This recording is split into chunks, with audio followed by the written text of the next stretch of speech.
Esta mañana, hermanos, comencé una palabra que quería terminarla esta noche, aprovechando que hoy tenemos la cena del Señor. Vino sobre mí una carga grande de poder hablar sobre entender lo que es la esencia del Evangelio, para saber dónde estamos nosotros parados y afirmados. Cuando no tenemos convicción, seguridad, ni entendemos cuál es la base fundamental de nuestra fe y de nuestro credo, cuando no lo entendemos, lo que sucede es que terminamos creyendo cualquier cosa. Y cuando creemos cualquier cosa, se hacen unas mezclas peligrosas, donde nosotros mezclamos todo y todo nos parece bueno, todo es aceptable y no todo es así. Y a veces sin darnos cuenta, por ignorar las Escrituras, ignoramos el poder de Dios, también cerramos la puerta a las bendiciones que el Señor tiene para nosotros, para darnos. Si usted no me escuchó esta mañana, el mensaje quedó grabado ahí en internet, en el canal de nuestra iglesia, Santuario de Fe, para que usted tenga una idea de todo lo que hablamos. Pero hoy voy a continuar, tal vez algún punto voy a tocar de paso, pero quiero seguir hablando sobre el tema para poder concluir. La base fundamental de lo que estaba hablando es que estábamos mirando todo el programa de Dios. Aquel día que se lo revela a Abraham, que Dios lo llama y lo invita a salir de su tierra y de su parentela, capítulo 12 de Génesis, a la tierra que te mostraré, y le entrega 7 promesas de bendición muy grande. Haré de ti una nación grande, te bendeciré, serán en ti y en tu simiente bendecidas las familias de la tierra, serás bendición. Maldeciré a los que te maldigan, bendeciré a los que te bendigan. Y comienza una serie de manifestaciones que el Señor le da como una promesa, que luego esta promesa se amplía en el capítulo 15 cuando hace un pacto con Abraham, el Señor, y le dice todo lo que iba a hacer en su futuro, cómo Dios iba a levantar una nación, un pueblo, y cómo el mundo iba a ser afectado por su descendencia, por su simiente. Hoy que miramos las cosas de este otro lado, sabemos que estaba hablando de Isaac, porque en Isaac te será llamada descendencia, a pesar que tenía un hijo con la criada Ismael. Pero era Isaac, el hijo de la promesa, que iba a ser el canal de bendición. Y en él, proféticamente hablando de Cristo y su simiente, serían benditas todas las naciones de la tierra o todas las familias de la tierra. Hoy que miramos el cumplimiento de esta palabra, vemos un Dios queriendo bendecir al mundo entero, porque de tal manera amó Dios al mundo, que dio a su Hijo unigénito para que todo aquel que en él cree no se pierda, mas tenga vida eterna. Siempre fue el sueño de Dios desde el comienzo. Desde el comienzo fue el sueño de Dios la bendición a todo el mundo. De hecho, que cuando leíamos esta mañana en Gálatas capítulo 3, el versículo 8, decíamos nosotros que la Escritura, previendo que Dios habría de justificar por la fe a los gentiles, dio antemano la buena nueva a Abraham, diciendo: en ti serán benditas todas las naciones. Cuando Dios le da esta promesa, no estaba Israel, no había pacto con Israel. El pacto vino con Moisés en el monte Sinaí, con las tablas de la ley. Pero de anteriormente que Israel fuese pueblo, nación, hiciera un pacto con Israel, el Señor, ya Dios soñaba con la humanidad y preparar un camino de bendición para todo el mundo. Por eso llamó a Abraham.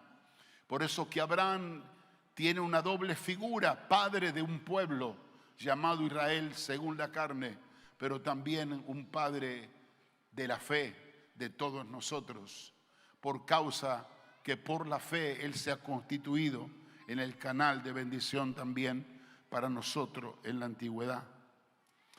Ahora, cuando uno mira el programa íntegro de Dios, nos encontramos que mientras esto se va desarrollando, tal cual el Señor se lo dijo y se lo anunció a Abraham, capítulo 15 de Génesis, dice: más adelante tu descendencia, tu pueblo, será cautivo por años en Egipto, donde Faraón lo toma, pero yo también vendré a liberarlo y le daré la tierra que tú estás pisando, tendrán heredad, y les declara todo lo que iba a pasar con el pueblo de Israel. Mientras el Señor estaba hablando todo lo que iba a dar, luego viene el cumplimiento de ello. En todo el programa o en toda la película de la historia de Dios queriendo bendecir a la humanidad, se abre un paréntesis en la historia cuando Dios lo lleva a Moisés al monte Sinaí y hace pacto con él y le entrega las tablas de la ley. Este fue un pacto exclusivo para el pueblo de Israel. No significaba que ahora Dios se había vuelto judío y no le interesaba más el mundo. Todo por el contrario, eso no dice la Biblia. Pero había un pueblo que era su especial tesoro, el cual él había escogido, donde manifestar su gloria, sus planes y sus propósitos. Y le entregó leyes. Estas leyes, de alguna manera, como yo decía esta mañana, era mostrar la voluntad de Dios para con el pueblo. ¿Cómo podía el pueblo conocer lo que Dios pensaba, lo que Dios quería, si no lo manifestaba a través de principios, de leyes? Y así lo presentó. El pueblo que recibió estas leyes no entendió el espíritu de esta ley, de estos mandamientos, y quiso de alguna manera comenzar a procurar hacer todo lo que Dios demandaba y a ver si de ese modo se podía justificar delante de Dios y justificar su falla y sus errores, ignorando que ya Dios desde la antigüedad, antes que Israel existiese, ya venía justificando al hombre por la fe, no por obras. Y contaba también esta mañana que el primer acto de la justicia de Dios se provoca con nuestros padres, Adán y Eva. Cuando Adán y Eva pecan por primera vez y desobedecen a Dios, que ellos se presentaron delante de Dios con su propia justicia, tejieron delantales de higuera para cubrir su desnudez y creyeron que ahora Dios no se iba a dar cuenta que habían pecado. Sin embargo, Dios le dijo que esa no era el modo ni la manera, porque Dios sabía todas las cosas y que eso no valía para justificarse esa acción personal, ese trabajo que ellos hicieron para cubrirse no tenía valor ante los ojos de Dios. Y dijo Dios: yo te voy a justificar de otra manera. Ustedes no son los que tienen que justificarse a sí mismos, yo los voy a justificar. Y encuentran un corderito amarrado entre unos lugares y al corderito lo matan y se cumple la primera, yo diría, promesa profética de Cristo, cuando un animal inocente muere para sacarle el cuero, y ese cuero que sirva para cubrir la desnudez de Adán y Eva. Por causa de su desobediencia y de su pecado, un animal inocente tuvo que morir para cubrir su pecado. Tipología de Cristo, símbolo de la obra redentora de Cristo. Ahora, ¿de quién era esta justicia? Del hombre no. Era la justicia de Dios, pero para que la justicia de Dios opere, un inocente tuvo que morir, así como pasó con Cristo. Entonces Dios enseña desde el principio que la justicia siempre era por fe y venía de parte de Dios. Pero sin embargo, el pueblo intentó tantas veces por poder justificarse delante de Dios a través de las acciones deliberadas que podía hacer para ver si podía de este modo convencer a Dios que Él estaba bien y que no estaba en error. Ahora, viniendo pacto que hizo Dios con Israel, dice la palabra, yo estoy pasando rápido, no convalida ni invalida lo que Dios estableció al principio, que fue la justicia de Dios por la fe. La justicia de Dios por la fe vino antes que la ley. Y no es que Dios la eliminó y la cortó para abrir un capítulo nuevo, no. Esto vino en un paréntesis de la historia donde Dios trató especialmente con su pueblo y luego se vuelve a magnificar esta actitud de ser justificado por la fe, entendiendo y creyendo que ahora la justicia de Dios se manifiesta en la persona de Jesucristo cuando muere en la cruz del Calvario, y ahora mi fe puesta en Él es lo que me redime y lo que me salva y la que me limpia de todos mis pecados. Pero ¿qué sucede? Capítulo 3 del libro de Gálatas. ¿Y por qué estamos leyendo Gálatas hoy? Y yo explicaba esto esta mañana. Gálatas vino a ser el libro del apóstol Pablo, donde él le escribe a la iglesia para que tuviera mucho cuidado, porque se había levantado un espíritu religioso, legalista, donde los judíos que se habían convertido a Cristo obligaban a los cristianos, aún inclusive gentiles que no eran judíos, a que se circuncidaran, que guardaran los sábados, que cumplieran con todos los ritos judíos. Y el apóstol Pablo, inspirado por el Espíritu de Dios, sale a mostrar que el Evangelio y la esencia del Evangelio no es un poquito de ley y un poquito de Cristo, que Cristo es todo y lo llena en todo, que cuando llega el momento de la revelación de Jesucristo como la esencia misma del Evangelio, ahí se dice el apóstol Pablo en Efesios, se caen todos los muros de división y en Cristo somos unidos todos, judíos y gentiles, hombres y mujeres, no hay diferencia, porque el Evangelio de la revelación de Cristo es mucho más grande que el mismo pacto que Dios hizo con su pueblo Israel. Ahora, sin embargo, la tendencia natural del ser humano es que siempre quiere agradar a Dios con alguna obra, por más buena que sea. Así como hizo Adán y Eva, que le mostró al Señor el modelito que habían hecho de las hojas de higuera, creyeron que a Dios lo iban a convencer, y era una estupidez. Como nosotros queremos agradar a Dios con las buenas acciones, y casi nos enojamos si Dios no ve las cosas buenas que hacemos nosotros. Todo eso para justificarnos. ¿Para qué?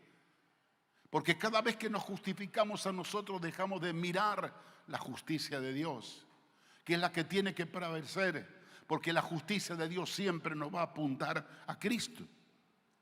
Entonces la palabra dice en el libro de capítulo 3 del libro de Gálatas algunas cosas interesantes. Por ejemplo, el versículo 10 dice: porque todos los que dependen de las obras de la ley, número 1, están bajo maldición. ¿Cómo si yo me preocupo o procuro guardar con los mandamientos de la Biblia, de la ley del Antiguo Testamento, cómo estoy bajo maldición? Porque la palabra de Dios dice muy claramente: pues escrito está, maldito todo aquel que no permanece en todas las cosas escritas en este libro de la ley para hacerlas. Si tú no cumples con uno de los mandamientos, ya estás infringiendo la ley. Ah, no, pero yo guardo 8, 9, 7, que falle uno. No, fallas en uno, estás infringiendo la ley. Dios no hizo esto para que tú quieras esforzarte y cumplir con los 10 mandamientos. Te estaba revelando el modelo del corazón de Dios y cómo es la vida de Dios. Por eso preparó de antemano la justicia de Dios, que es por la fe, para que puedas echar mano a ese nuevo camino que te ayuda a poder recibir la aprobación de Dios, aunque seas un pecador. Dice también el texto, el verso 11, y que por la ley o sea, por el cumplimiento de esos escritos sagrados, ninguno se justifica para con Dios, es evidente, porque el justo por la fe vivirá. Pero dice también el verso 12, la ley no es de fe, sino que la ley dice que el que hiciere estas cosas vivirá por ella. Ahora, la vida la podía obtener en la antigüedad quien cumpliera con todos los mandamientos. Al no poder cumplirlo, en vez de tener vida, tenía muerte. Dice otra parte, este mismo libro, con la revelación del apóstol Pablo, si la ley hubiera tenido vida y justicia, jamás Dios hubiera levantado el báculo de la justicia que es por la fe. Dios de antemano sabía que nadie se podía justificar por las obras de la ley. Esto es evidente. Porque como dice, el que cumpla con esto vivirá. Nadie pudo cumplirlo. Solamente uno vino y cumplió con todo, que se llama Jesucristo. Y el hacerse acreedor de este reconocimiento, Él abre una puerta para bendición de cada uno de nosotros, como fue la promesa bíblica, la simiente de Isaac, Abraham, Isaac y Jesús. Solamente a través de Él serán benditas todas las naciones de la tierra. Entonces tenemos que entender, mis amados hermanos, y acá vuelvo otra vez al tema del libro, porque hoy hay una tendencia de poder querer meter religión y práctica religiosa a la revelación gloriosa del Evangelio. Cada uno le mete su propio alimento, como cuando hace una comida. Ayer estaba hablando con un pastor amigo.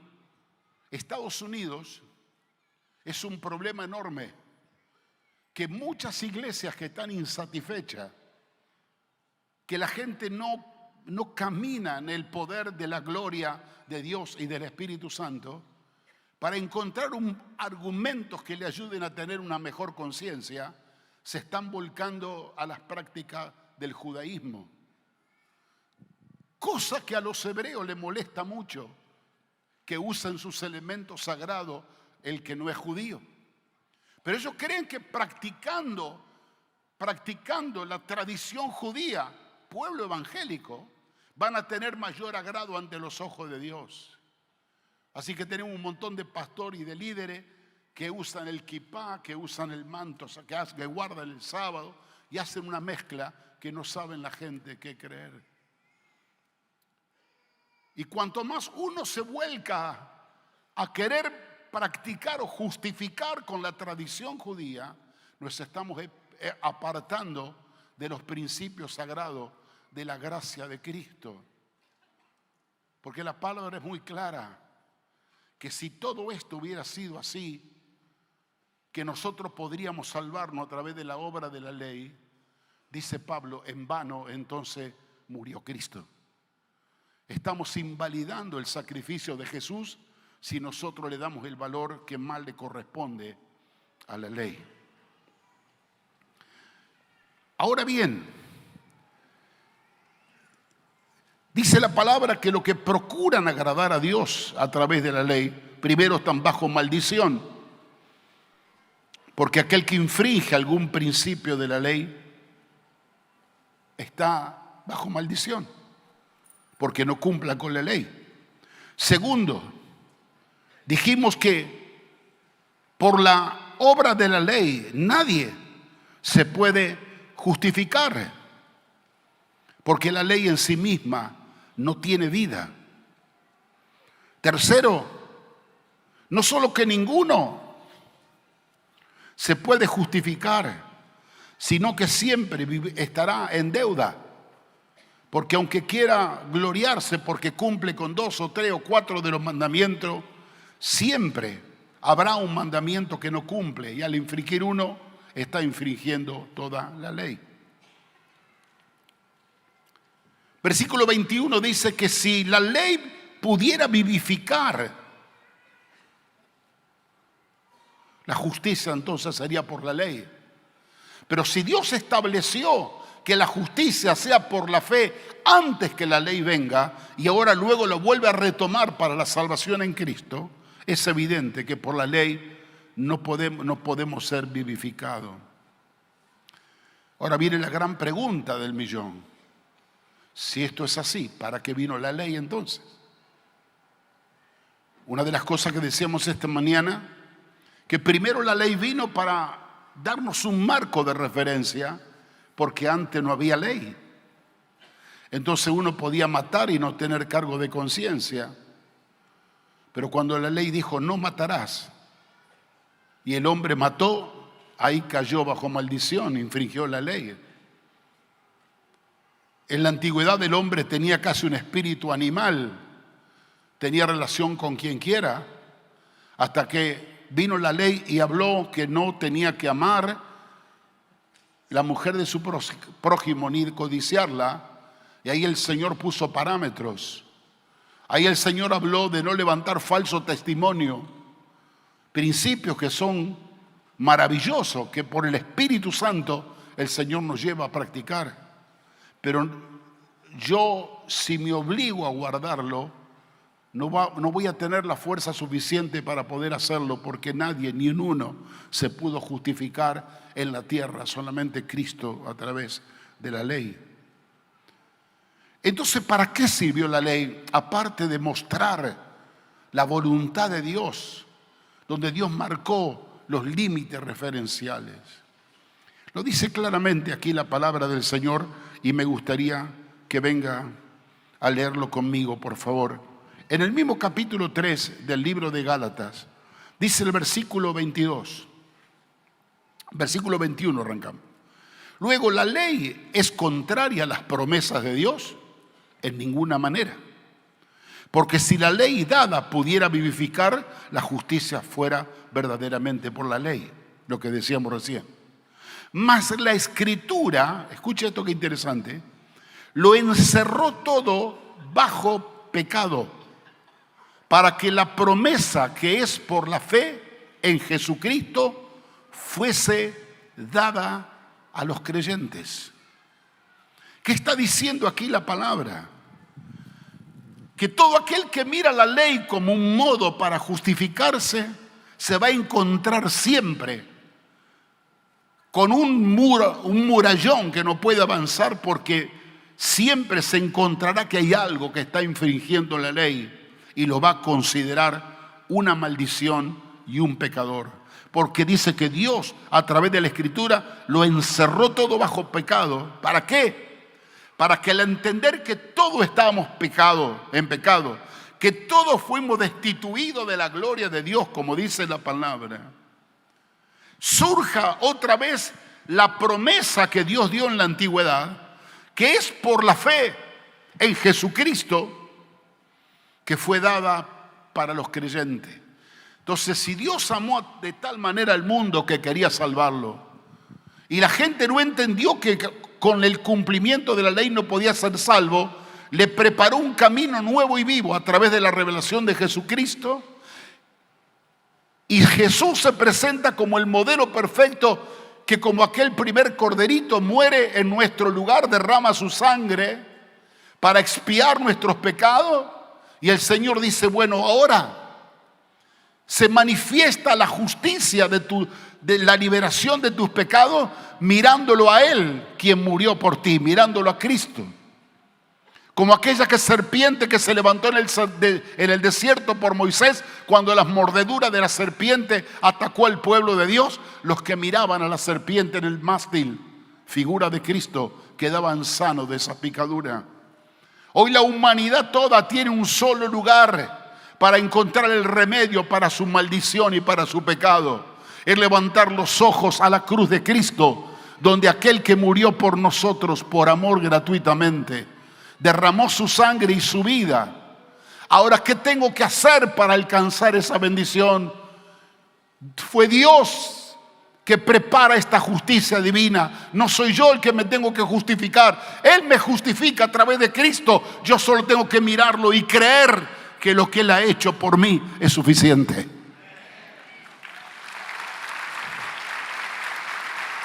Aleluya.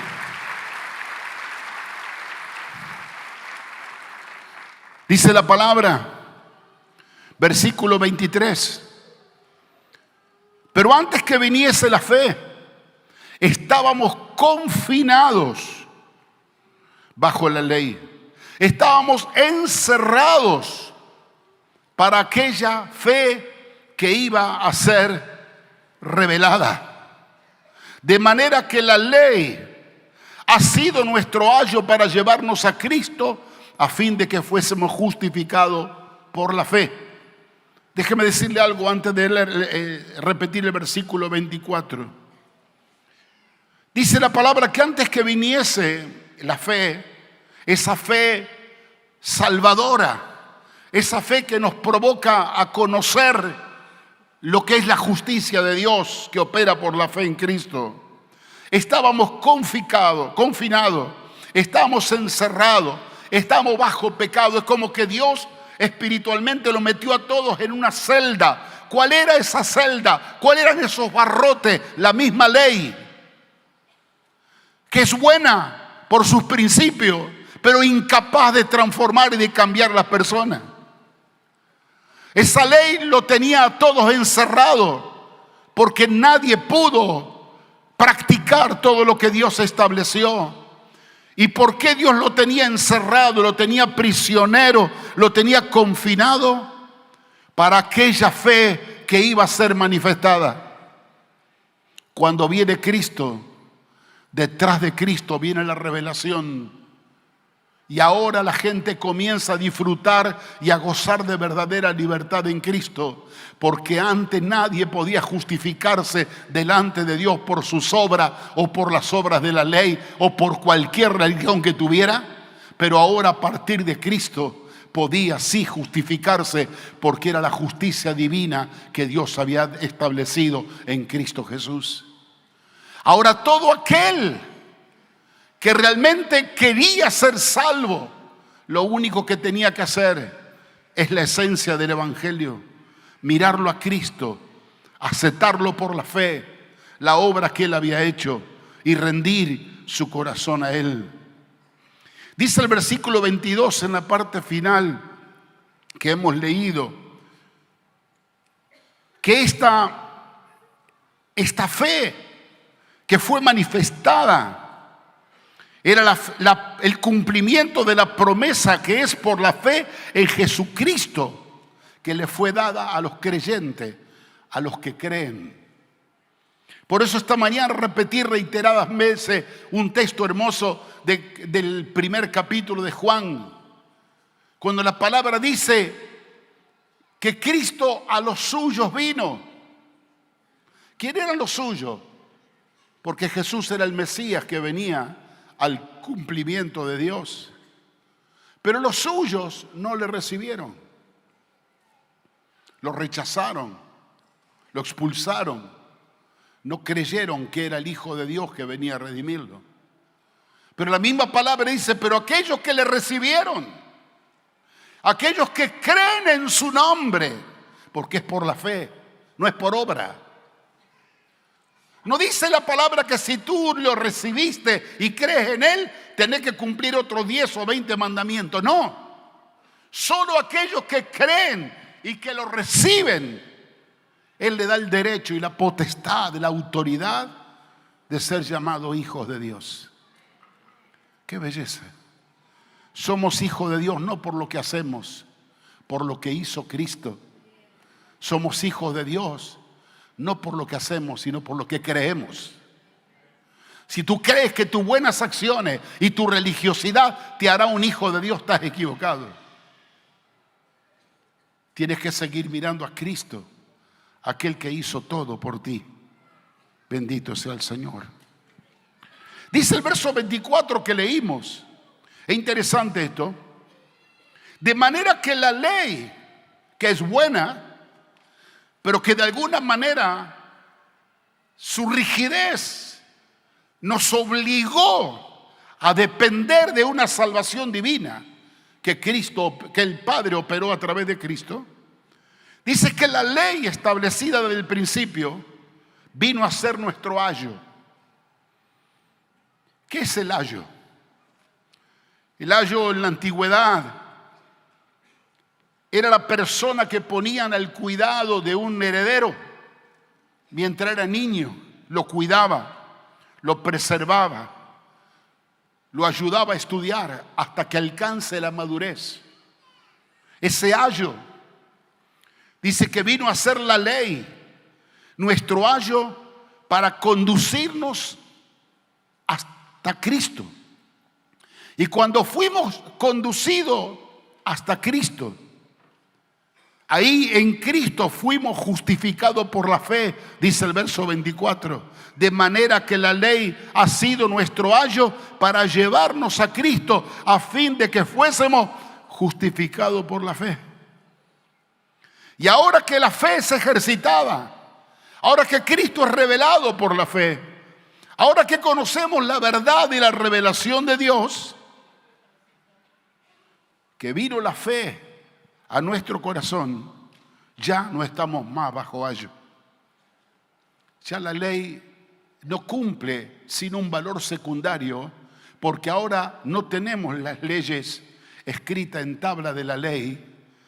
Hoy la ley la tenemos escrita en nuestros corazones por el Espíritu Santo. El ayo, la ley escrita, nos llevó hasta Cristo por la fe. Conocimos la revelación de Cristo en el Evangelio y ahora el conocerle a Él, el espíritu de vida que provoca nuestra fe y nuestra confianza en la operación que Dios hace en la justicia divina, mi corazón lleno del Espíritu Santo ahora me viene a revelar lo que el pueblo antiguo no entendió. Pero hay una palabra hermosa. Ay, ¿por qué dice esto? Versículo 26. Porque ahora sois todos hijos de Dios por la fe en Cristo Jesús. Versículo 27. Porque todo lo que habíais sido bautizados en Cristo, de Cristo estáis revestidos. Ya no hay judío ni griego, no hay esclavo ni libre, no hay varón ni mujer, porque todos vosotros sois de Cristo Jesús. Y si vosotros sois de Cristo Jesús, ciertamente linaje de Abraham sois y heredero según la promesa. ¿Te das cuenta cómo Dios nos lleva por la revelación del Evangelio a un camino más excelente? Y esto se lo estaba hablando a los Gálatas judíos. Comienza el libro escribiendo el Señor, el apóstol Pablo, le dice a la gente que estaba en la iglesia de Galacia: ¿quién los fascinó a ustedes? Que habiendo comenzado por el espíritu de la revelación del Evangelio, ahora están terminando en la carne, en el cumplimiento de las obras de la ley. Están haciendo al revés ustedes, porque hay una fascinación. Hay una fascinación en que nosotros tenemos que ayudarle a Dios de alguna manera para encontrar gracia ante sus ojos. Pero cada vez que me muestro más yo delante de Dios para que vea qué lindo, qué bueno, qué bien que me porto, estamos sacando la mirada de Jesús. Todo por el contrario, el Señor está aspirando que yo pueda orar a Él y le diga: no me mires, Señor, soy una porquería, no sirvo para nada, yo te necesito. Si tu gracia no está sobre mí, yo jamás puedo hacer algo bueno. No tengo justicia propia, mis obras no son buenas, solo lo tuyo es bueno. Impárteme de lo tuyo, de tu amor, de tu espíritu, que pueda ser vivificado por lo que el Señor es y por lo que el Señor tiene. Quiero que leamos un texto más de las Escrituras en el libro de Romanos. Venga conmigo, por favor, a Romanos, capítulo 9. Están muy silenciosos, no sé si me entienden. ¿Están enojados?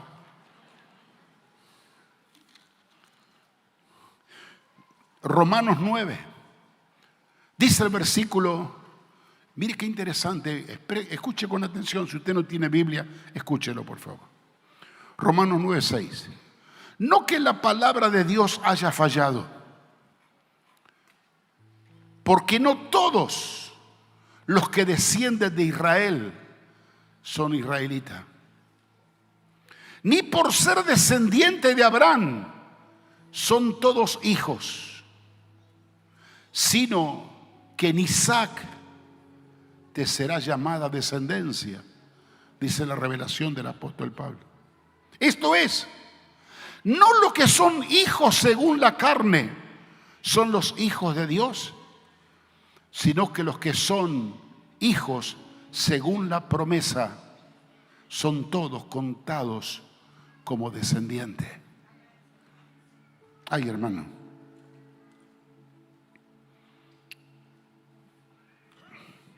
Nosotros enfatizamos en la descendencia según la carne.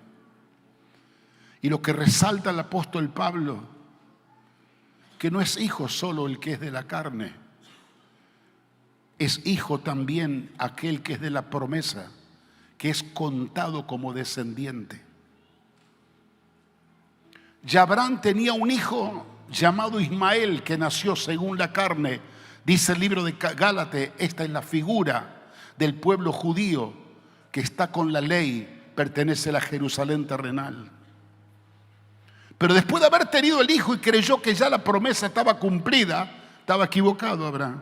Le dijo, no, tu descendencia va a ser por tu otro hijo, el que todavía no existía, no había venido y no había posibilidad alguna que naciera, porque ya Abraham tenía 100 años y la esterilidad de Sara con 90 era imposible que lo tuviera, pero la promesa estaba firme. Y Dios le dijo, en Isaac te será llamada descendencia.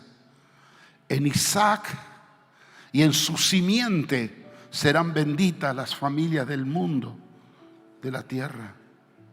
Que la descendencia que iban a ser de Isaac iban a ser todos hijos de la promesa. Tú y yo somos hijos de la promesa por la fe en Cristo. Y ahora el Señor dice, la revelación de la palabra, que no es porque hayan nacido en la carne son hijos de Dios, sino que el que es nacido por la fe, no solamente que es hijo de la promesa, es descendiente, es heredero.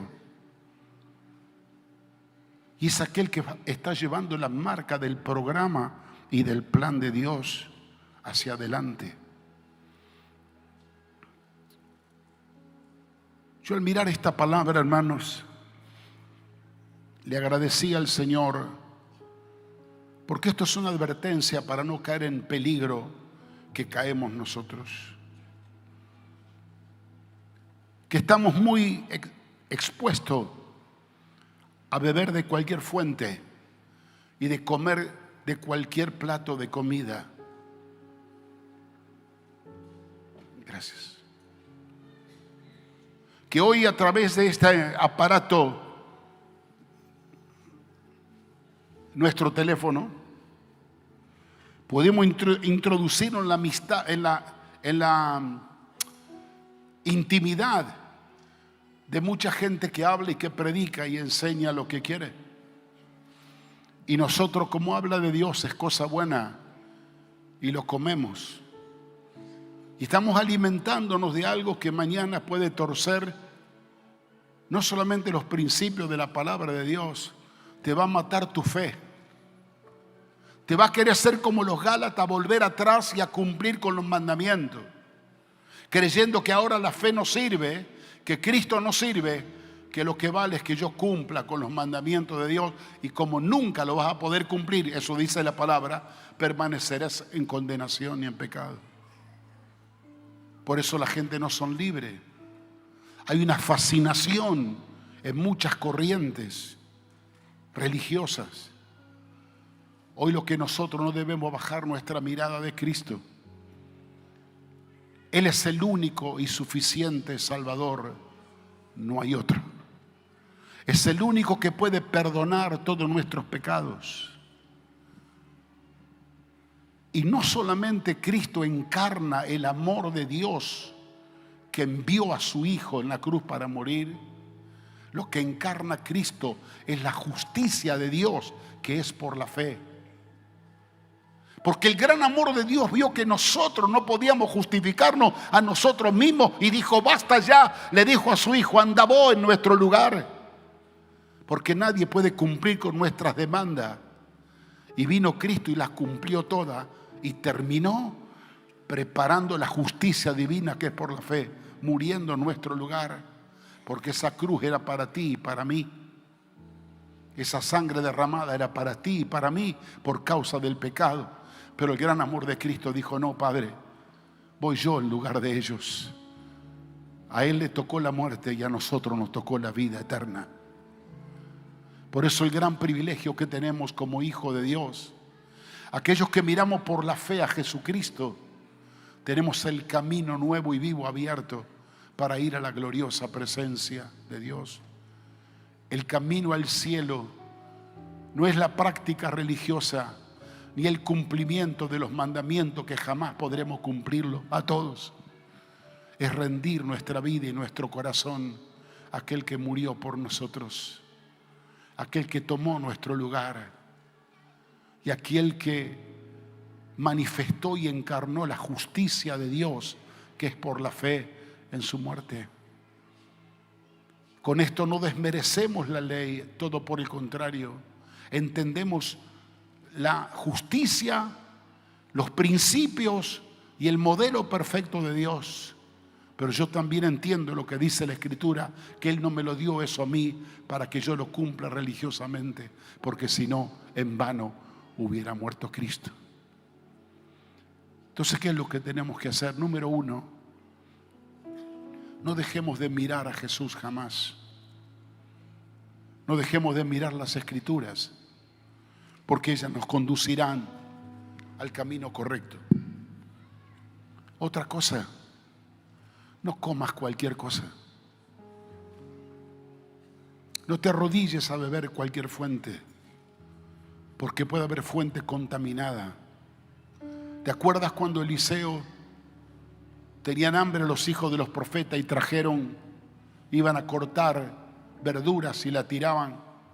Hasta que alguien a la mejor buena voluntad vino a traer unas verduras y la echó, y era una comida envenenada, y él gritó proféticamente, hay muerte en esa olla, para que no la coman.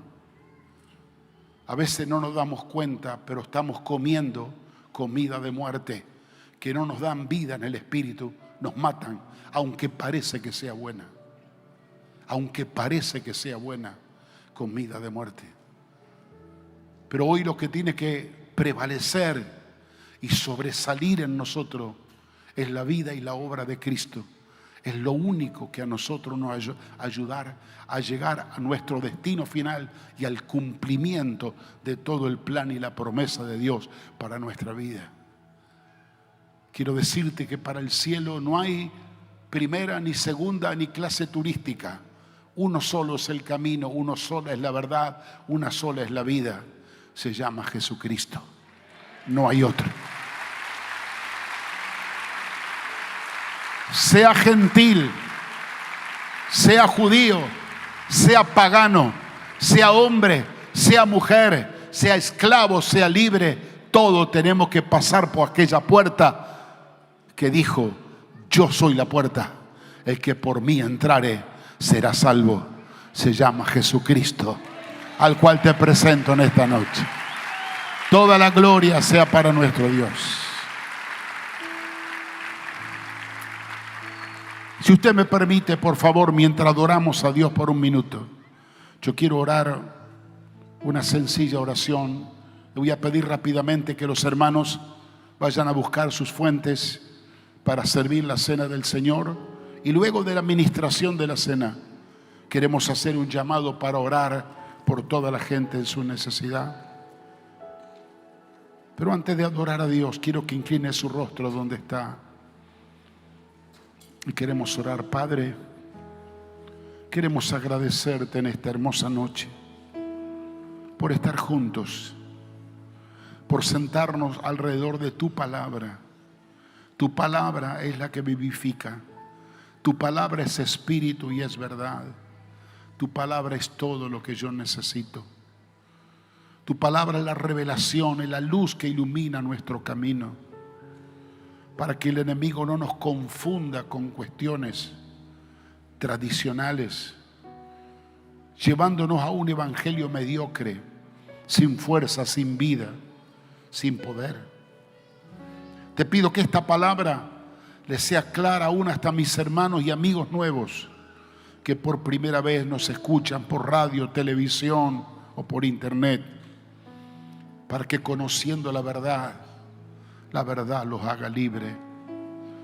Y en esta noche, Señor, al participar del pan y de la copa, que estaremos recordando y haciendo memoria de que Cristo murió por nosotros, volveremos a renovar nuestro pacto contigo, que somos tuyos y tú eres nuestro, que te pertenecemos porque tú pagaste el precio por mi vida.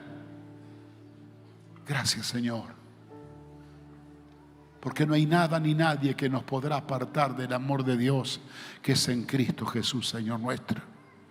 Nos rendimos a ti y volvemos esta misma noche a hacer un compromiso de amarte, de servirte y de honrarte todos los días de nuestras vidas. En el nombre de Jesús. Todos decimos amén.